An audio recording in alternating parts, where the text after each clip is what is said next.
Don't worry. The I team here always refers to Politics Unplugged as, quote, my little show. Your little show. Now it's intentional, and it's war. I don't even talk to the people with the I team anymore. What is the I team? Is that the investigative team. I don't even allow them to have eye contact with me.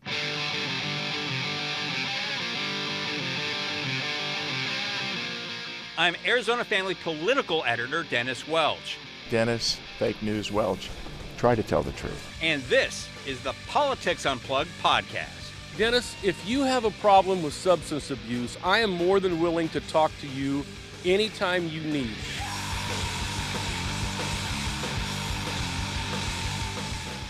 Well, we're going to talk politics here on my little podcast. Welcome back to another edition of Politics Unplugged, the podcast edition. And I'm really honored today. Joining us today is Jeremy Duda from Axios, longtime legislative reporter. And via Zoom, Bob Christie, longtime AP reporters, an expert at the state legislature, which is going to be the focus of conversation here today. Thank you both for joining me and Colin here today. I really do appreciate it. And I just want to start off with kind of give us an overview of where the legislature's at. I'll start with you, Bob. Because they're starting to with their budget requests with the departments and agencies. They're already doing that. The governor's office is going to be working on their budget proposal probably already. And right now, fiscally, it doesn't look like the state is on good ground right now. You're looking at maybe a $400 million budget deficit, which is a drastic change from the modest $10 million surplus that they expected when they gavelled out for the year over the summer. Yeah, no, absolutely. We got a group of, call eggheads, the economists who advise the legislature on the state revenues and how things are looking, met a couple of weeks ago, and they projected, like you said, a $400 million budget deficit for the current year. Oh, that's right. And then $450 million for the 25 budget that would go into effect next July 1st. So that's a combination of $850 million, and that's just the start. There's more. There are more deficits looming, including some, all the agencies are being hit with inflation. I was looking through budget documents, budget proposals from various agencies earlier this week, because that's what I do. Mm-hmm. And it's a good hobby, Bob. Yeah. The Department of Transportation alone is talking about the number that sticks in my mind is $130 million just for inflation adjustments for the cost of previously approved and budgeted roadway fixes and, widening I-17, adding that third lane on I-17, $140 million just for the inflation adjustments. So things are looking pretty grim considering where we've been the last few years, which is swimming in money enough that the Republican-controlled legislature and former Governor Doug Ducey put in almost a $2 billion tax cut, mainly benefiting the wealthy. And that's put us in this place right now where going into the next second year of Katie Hobbs' administration, it's looking really dire. She's going to have to cut, and the legislature's going to have to cut rather than, expand spending. Yeah, and Jeremy, the governor talked about clawing back money from this past budget because there was a lot of money that was allocated to or given to lawmakers to decide what they should spend their projects on. A lot of attention was given to, I think it was $15 million or $25 million to the rodeo up in Prescott.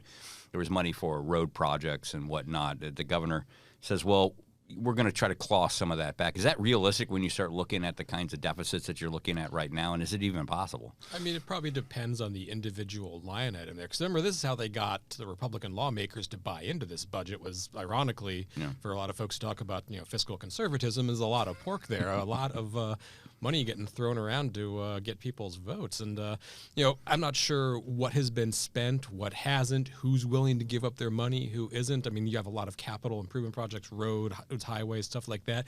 Stuff maybe that can be deferred. They're not going to break ground for a while or turn any dirt. So you can kind of maybe shove that off to the next budget, or, based on how the next budget's looking, maybe the budget after that.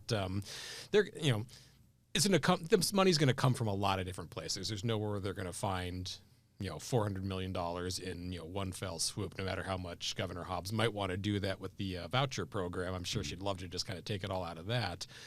But they're going to have to, find money a lot of different places, and it's going to be a big fight. I think the conventional wisdom you always hear down at the Capitol is that it's easier to the budget's easier when there's a deficit than when there's extra money to spend. When there's extra money to spend, everyone has to fight over where it's going to get spent.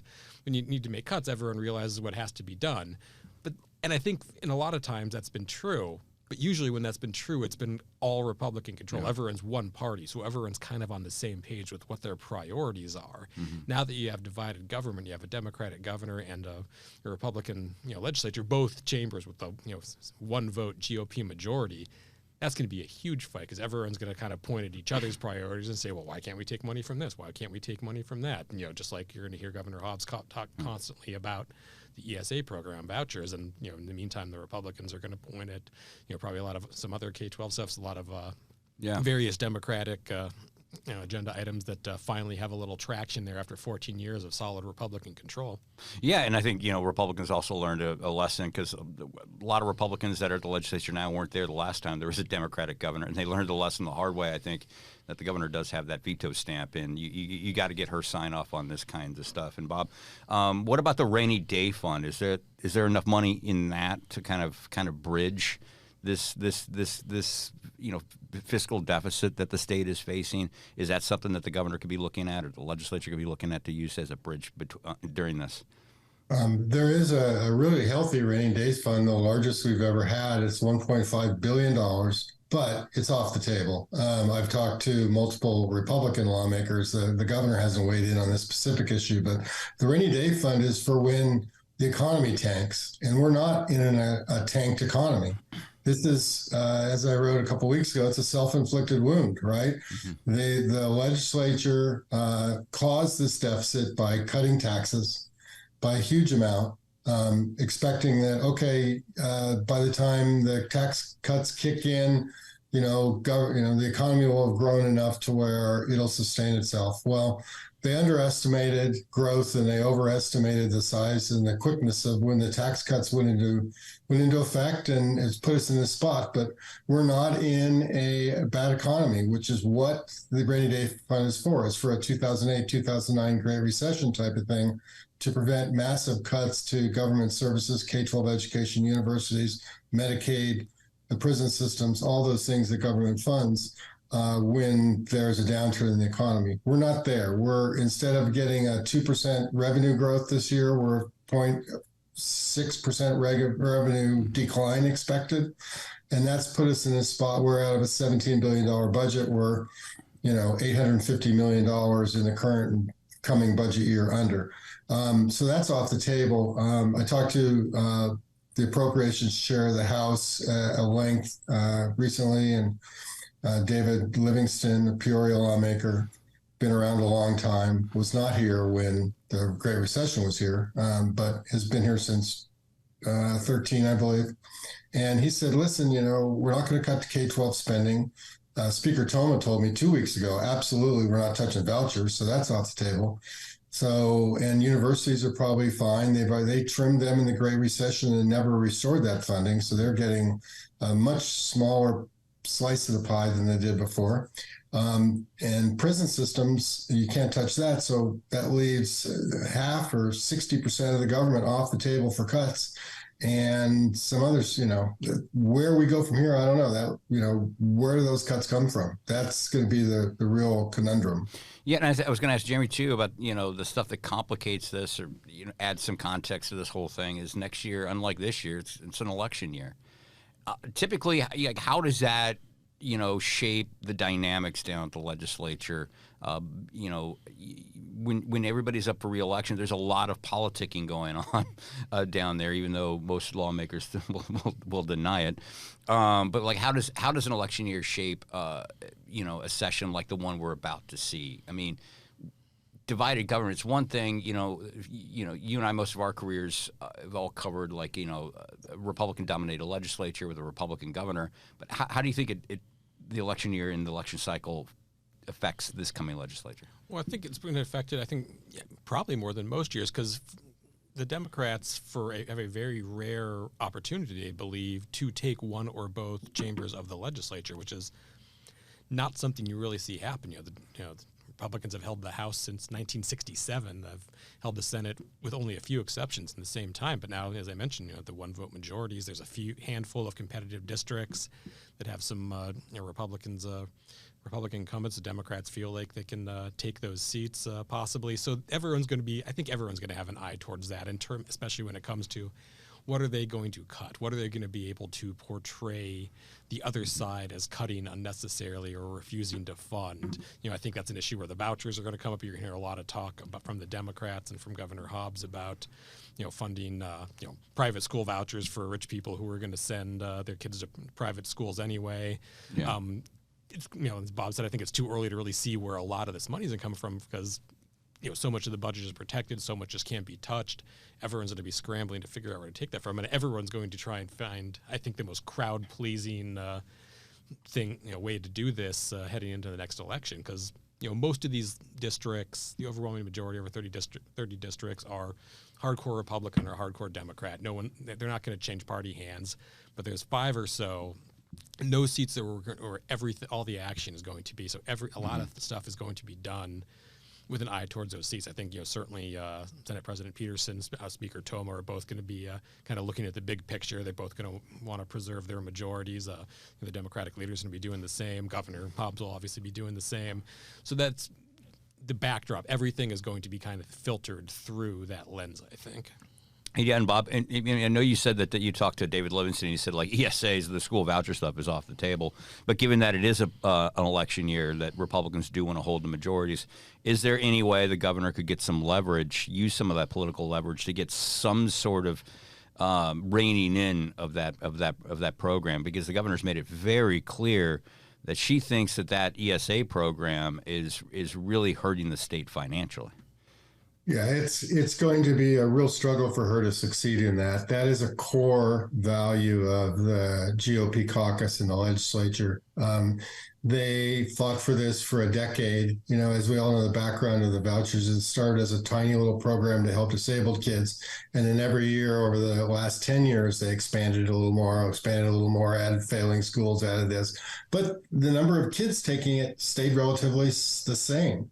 There was this 25,000, 15 to 25,000 kids who were mainly disabled, who, didn't get the services they needed from local schools. And so they went to specialized schools for kids with autism and those type of disabilities. This has been a massive increase. We've gone from 20,000 to almost 70,000 students in the program now. Vast majority of those, we don't have the firm numbers yet, but the prediction was that those were all going to be private school students, which were already attending private school on their parents' dime or using some of the tax credit programs the state does provide for that, already did provide.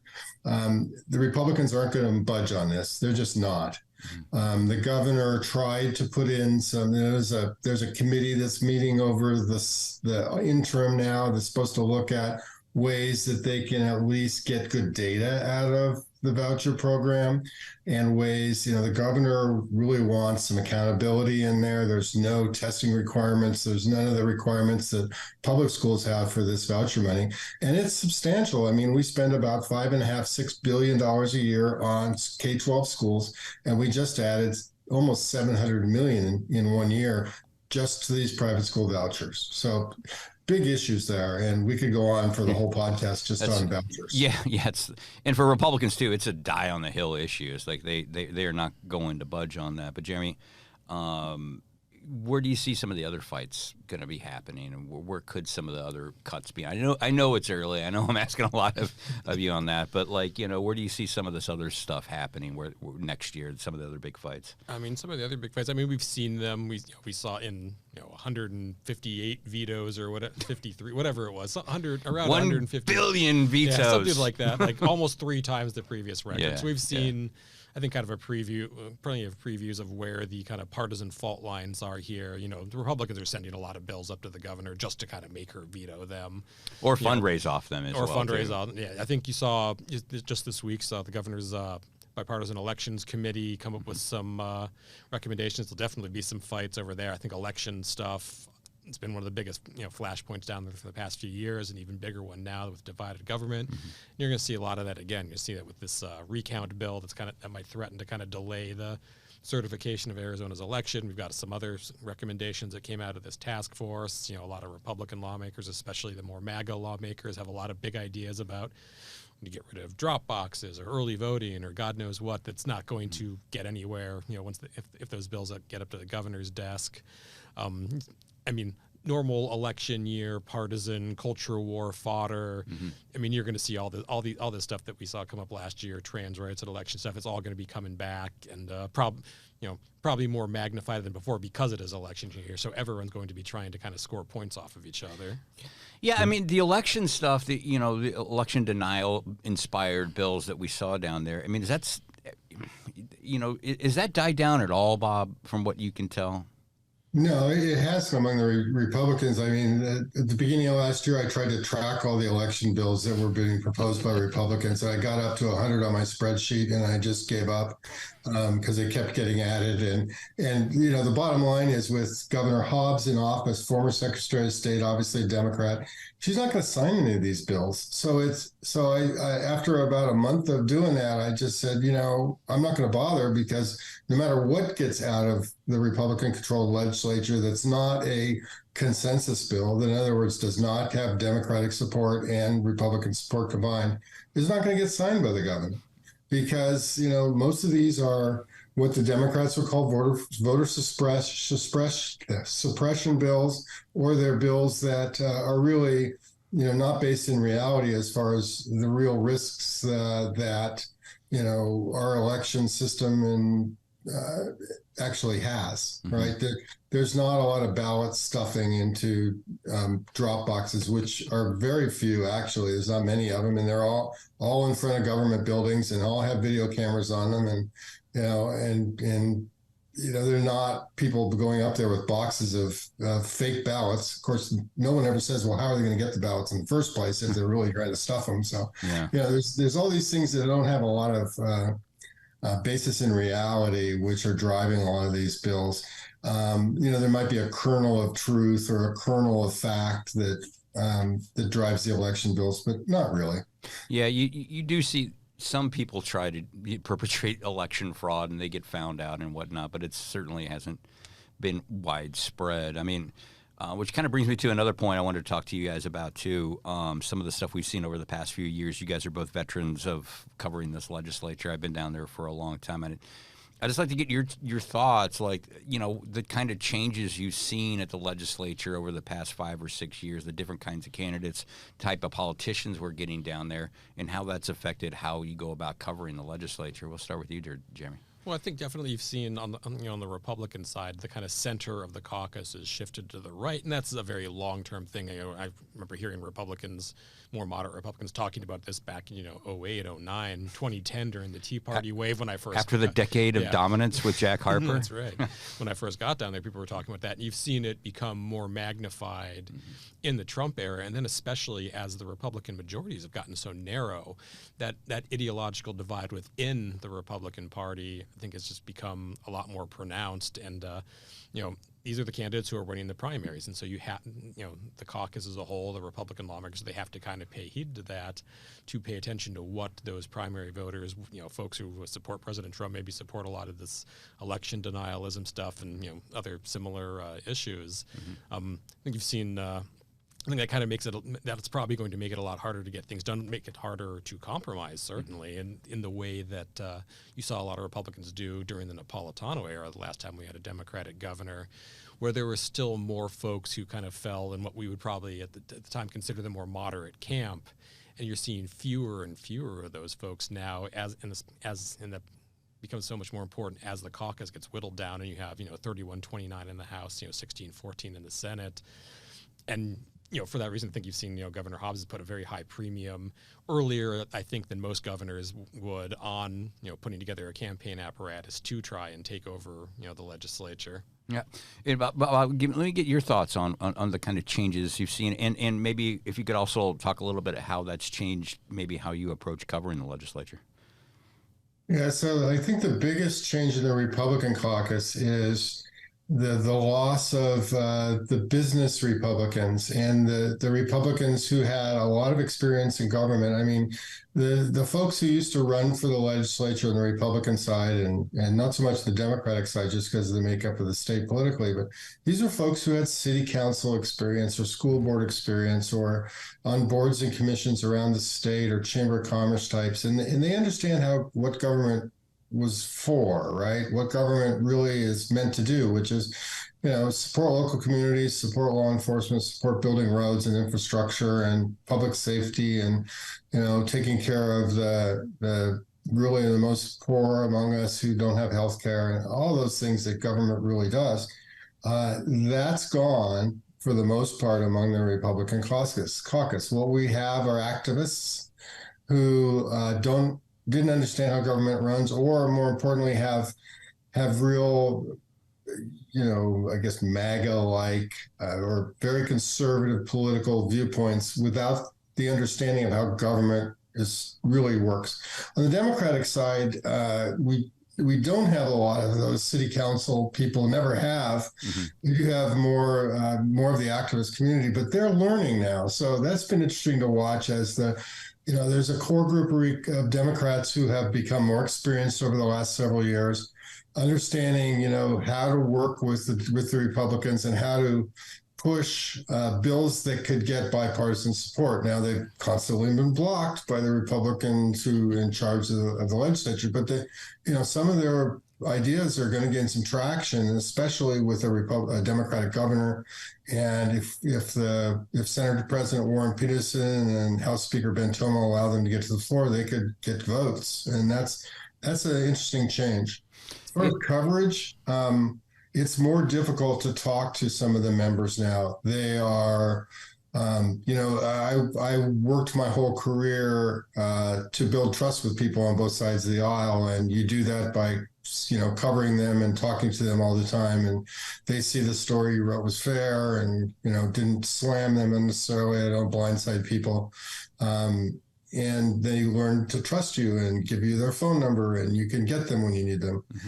There are a lot more lawmakers down there now who don't trust the media whatsoever and just won't talk to you. Jake Hoffman's a great example, who wants to be in the press all the time but doesn't want any filter, doesn't want to take one-on-one questions. He wants to send out, giant press releases and make you quote from them because he won't take your phone call. So I see that a lot. Yeah, and you see that with someone too with a Wendy Rogers type. I know you've tried covering her, and you can't even approach her. Oh, no, on the Senate floor. She literally tried to take out a restraining order against a reporter from the Arizona Capital Times. Now, the judge threw that out because it was pretty baseless, and all this reporter did was, show up at her house, try and knock on the door a couple of times to find out if she was actually telling the truth about what district she lived in.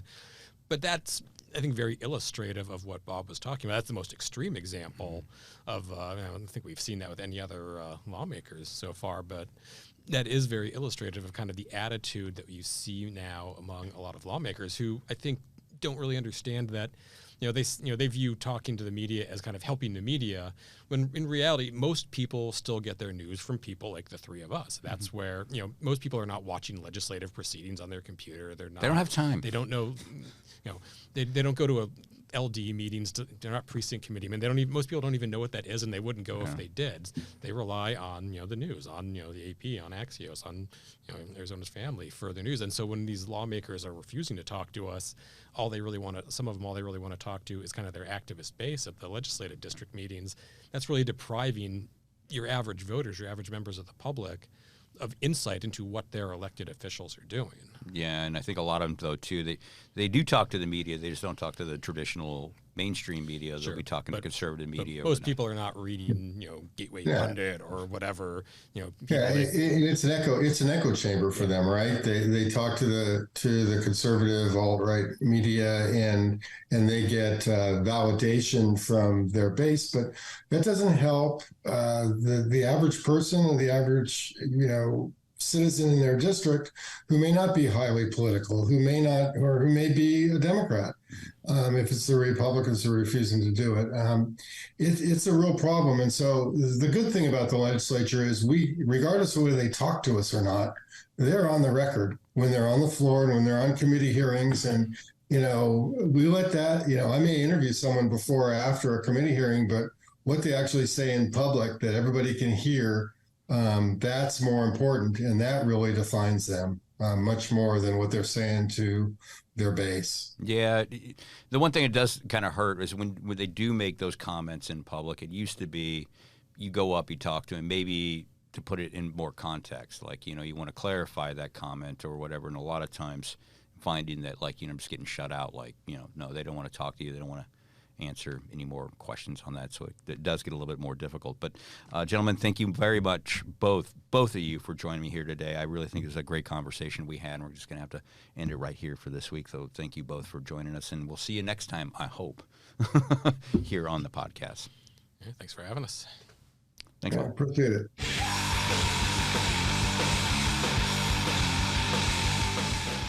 All right, and welcome back to the wrap-up here of the show. And, this week there's just not a whole lot to talk about here other than the Diamondbacks. So, just a couple final thoughts here, Colin, on your, about the conversation, with Bob Christie and Jeremy Duda. I thought it was really interesting. And at the end, maybe get your predictions, honest predictions,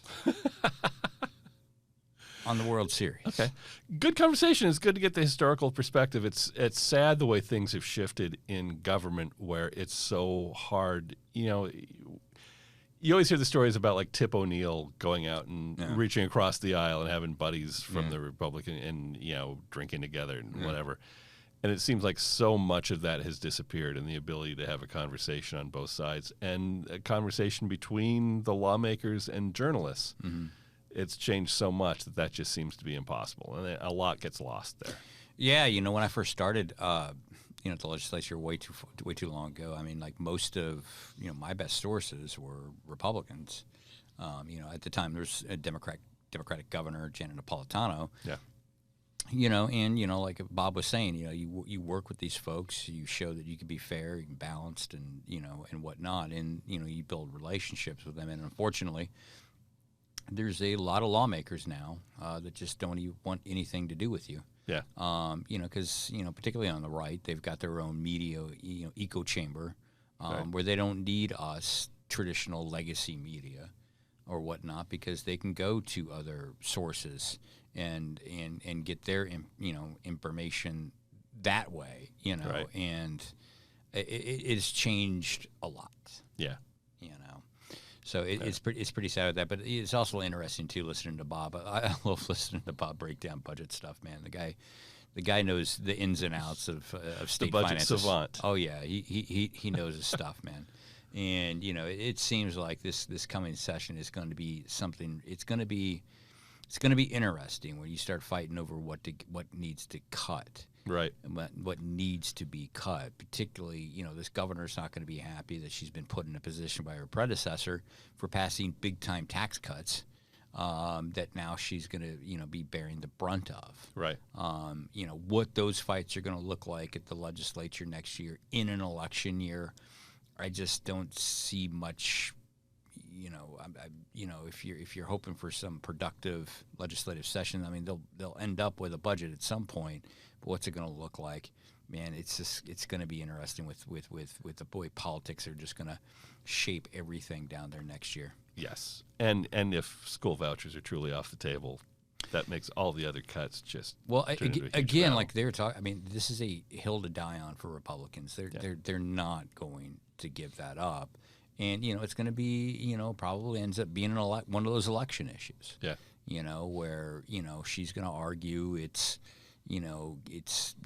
starving the, our public schools, where, the Republicans will be saying, like, look, we're all about choice. What's wrong with choice, particularly when it comes to education and my child. And voters have weighed in on this issue before. Yes, they'd have, and that's the interesting thing. It could be back on the ballot again. You'd think they'd learn from that, but whatever. If at first you don't succeed, you just try find another way around. Try again. And I think the other interesting aspect of this, and we didn't talk anything about this on the podcast, is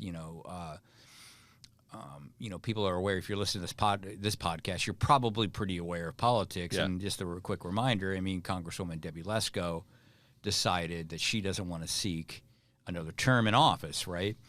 So what does that mean? Well, it means a cattle call for candidates who have political aspirations. Right. If you're a Republican candidate, you can't do much better than that seat. Exactly. So it's just going to be it could be a very crowded primary field. And we've seen, Blake Masters jump in. If you remember, he was the guy who ran for U.S. Senate last year, won the primary, lost the general. Abe Hamadeh, Republican, ran for Attorney General, won the primary, lost the general election. Both candidates were endorsed by Donald Trump, which sets up a really interesting dynamic. You have two MAGA-type candidates squaring off against each other in a primary. Like, does Trump bother with everything else going on to weigh in on this one? How much effect does he have? Because I still think he has an enormous effect in Republican primaries. Right. The general? The general, his track Not record in so Arizona. much. And in fact, it may be a negative Yes. based on the last election. Yes, at least statewide races Right. and big races like that. Yeah. So, but that's a long way to get around to this point. Like, one of the candidates who might be jumping in is Ben Toma. Ben Toma is the state speaker. He hasn't made a decision. He told me in a text message, he is considering this. Debbie Lesko ain't waiting. No. She's already endorsed the guy. Right. I'm thinking that's a pretty decent sign he jumps in. Yes. You would think so, yes. Yes, but if he jumps in, does he resign his seat?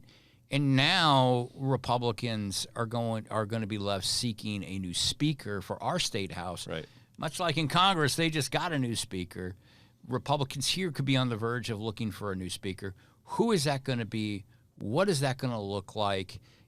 As this could be, as a source I was talking to, from the legislature saying, Republicans, it's their last dress rehearsal audition for the voters as to why you should keep them in power. Because there are legit reasons to believe or think that Republicans, for the first time in decades in the House, I think you got to go all the way back to the 60s. Do not quote me on this, but I want to say 1966. And Jack Brown was the last time you saw a Democratic speaker. So, what's that going to look like if this all happens? And Ben Toma is a lot of things. He's not dumb. He's a very smart guy. Right.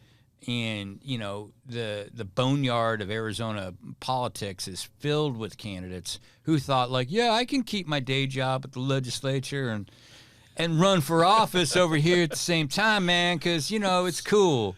Yeah. And, you don't get much. People don't pay that much attention to you. They don't know you very well. I mean, case in point, there's a new Data Orbital poll out this week that shows, Blake Masters with a healthy lead out there, like 30-some%. Right.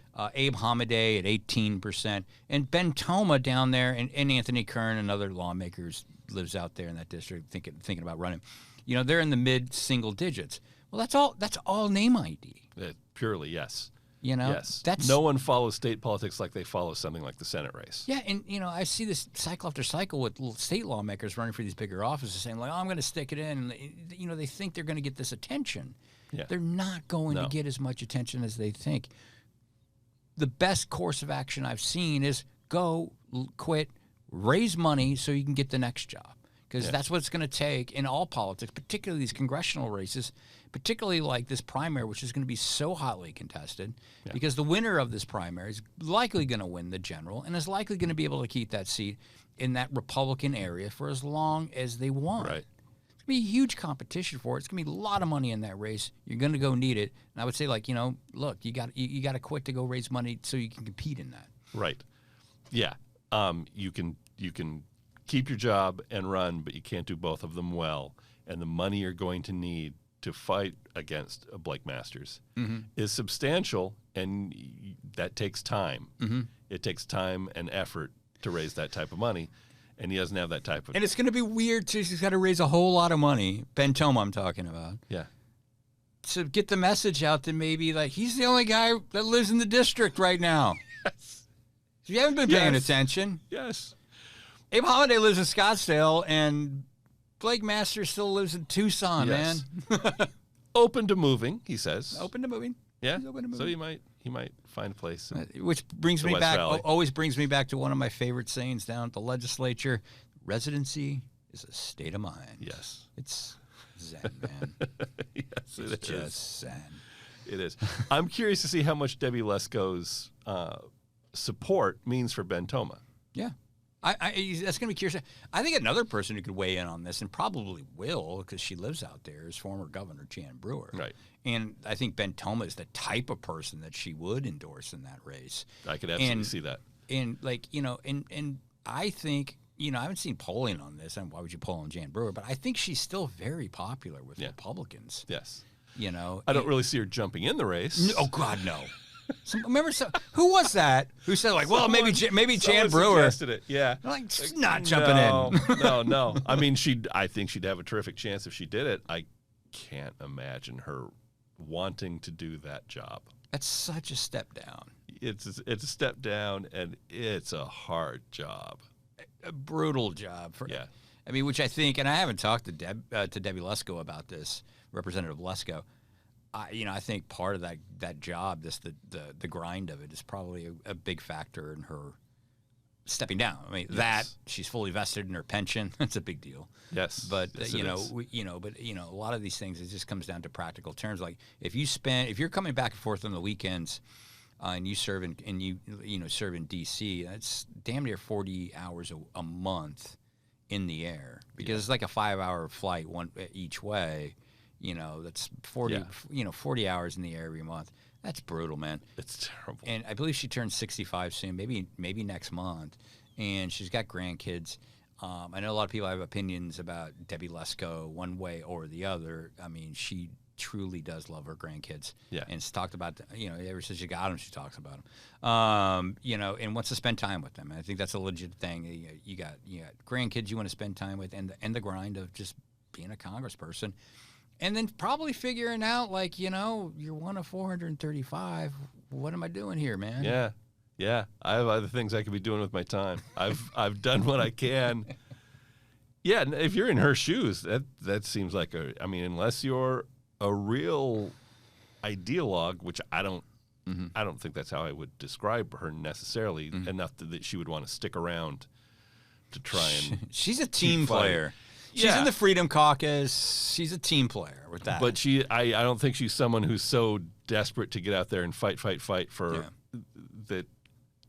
I can see her very comfortably saying, maybe it's time for me to step aside and let someone else do this, and I'll spend some time with the grandkids. Yeah.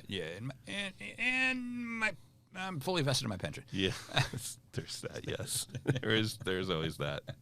And look, I don't know her thought. I'm just saying. I'm just extrapolating here.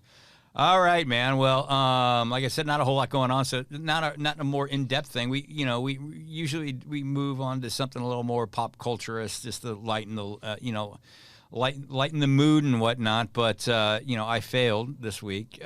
We couldn't come up with anything really fun to talk about. No, because one of the things, I'll take you behind the curtain a little bit. Colin and I are very cognizant of and conscious of. We don't want to be the two guys that just come up with lists that we hate, like things that we hate. We don't want to be that guys. It's so easy. The older you get, it gets so easy to hate things. Yes, the pop culture. We can just sit here and poop on pop culture, and it's such an easy thing to do, and we don't want to do that. We'd rather be positive. So we get to say, we just get off my lawn. And so the result is we sit here and can't come up with anything we want to talk about. What about top 5 worst movie? It's just yeah. Like we both have bands we hate lists that are ready to go, and we're just not going to do it yet because I know. And we're probably more passionate about those than we are about the bands we love. We says more. are. What's that say about me? We I don't want to know. Yeah. I don't want to know. So in an effort to finish this on a positive note, Diamondbacks. Congratulations, guys. This has been amazing. This has been seriously, so great. Sarcasm, all that aside, seriously, what a ride they've taken this valley on. Yeah. And we get, another 7 games, up to 7 games of this ride. It's been so unexpected. Yeah. And it's been fun to watch people rediscover baseball. Yeah. Yes. And I was at a bar for the game 7. People were screaming. It was packed. Yeah. And and then you would overhear people like, okay, so what's that rule? Or what's that? And it's like, oh, you're not a baseball fan, but they're into it, right? Yes. And it's been fun. It's been great. And as someone who used to be a baseball fan and sort of drifted away from it over the years, I've loved this. And I also think the changes in the game have helped for people like me. So good. Having stolen bases back. I love having stolen bases back. That's great. Runners stealing bases. Yes. Which by the way, how come nobody steals home anymore? You don't see it very often. Babe Ruth stole home like 9-10 times. Babe Ruth speedster. whom that low-life ball player in his personal life, Ty Cobb, once said he was asked to say something nice about Babe Ruth, I think, at least the legend goes, and he said, he runs pretty okay for a fat guy. He stole home like 9 times. Yeah. Nobody steals home anymore. No. What happened? Yeah. Anyway, digress. Yeah. But it's been great to watch. I mean, people are just all into it. At this news station, like the stories are just all kind of Diamondbacks focused, right? Because everybody's super excited about it. Yeah. And it's just been really great. And congratulations to the club. I mean, this was not on my sports bingo card to start. No. This was a finish above 500, and what a great what a great accomplishment as you move forward and build for a few years away when you might be competitive. Yeah, and one of the weirder moments I had too is on that game 7 there were 3 TV screens that I could see, and 2 of them were on the game, and then one was on the Suns game. Yeah, and it was just really weird because sports fans in Arizona had that game on their calendar. Yes, I'm an NBA guy. I'm a hardcore NBA guy. Ever like oh. Yeah, and I've been watching Diamondbacks instead of Suns, and that doesn't happen. Yeah, right. And then it was just like a really surreal moment. It's just like, and nobody's really paying attention to that game. Yeah. And look, I could go off on a tangent now and say the Suns lost to the Lakers last night in very concerning fashion, and we could talk about it. But we're staying positive. Okay. One other thing to bring up. Just Suns-wise, the NBA, what an unbelievable sports day we have coming up on Wednesday, when I believe it's Game 4. It's Halloween. It's Game 4 of the World Series here, and the Suns versus the Spurs, so it's our first look at Victor Wembanyama of the Spurs. Oh, boy. Which, if you haven't seen him yet, oh, my God. He's like 7 foot, 1 million. He's 7'4", and really, really athletic, and can shoot from outside, and defensively, he's a nightmare. He'll block anything that anyone puts up. Oh, man. And that's going on at the same time as the Diamondbacks World Series game. And one political thing, look, there was a Republican who suggested that the governor use her executive authority to allow bars to stay open an extra hour during the World Series. Yeah. Real quick before your predictions on this.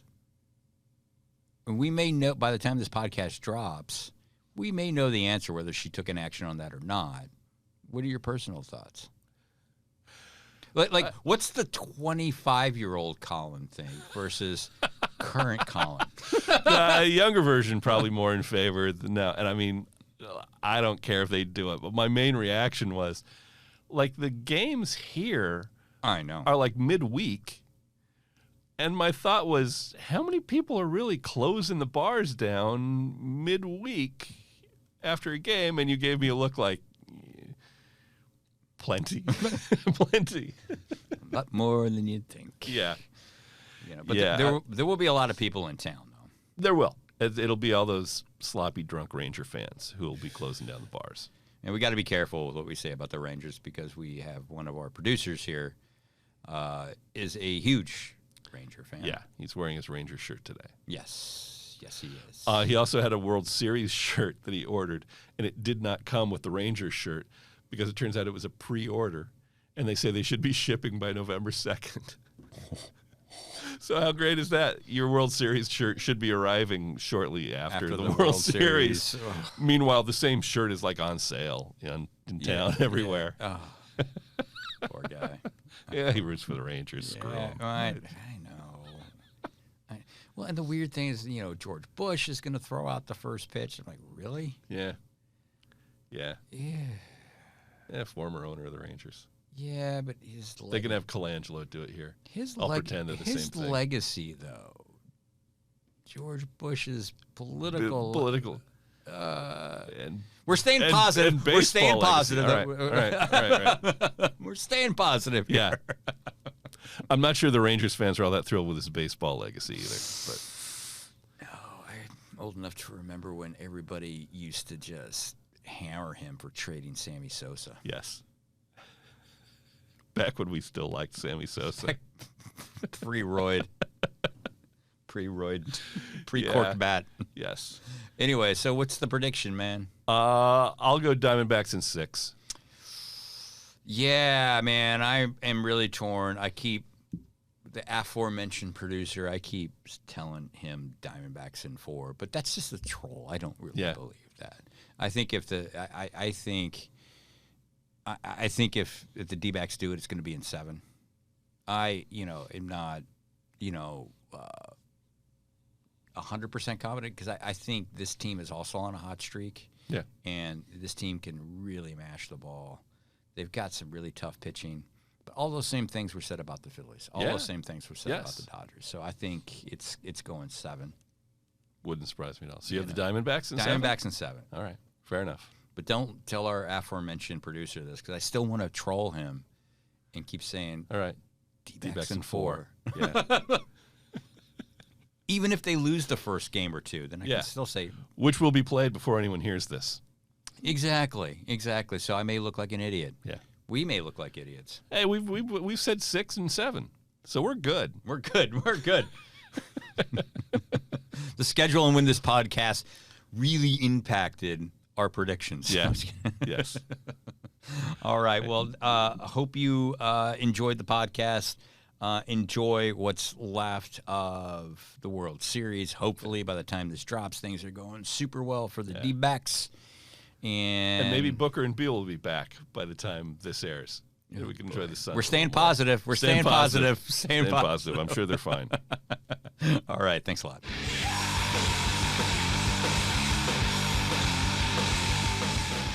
Thanks for listening. You can subscribe on YouTube, Spotify, Apple, the Google Store, or anywhere else you get your podcasts. See you next time.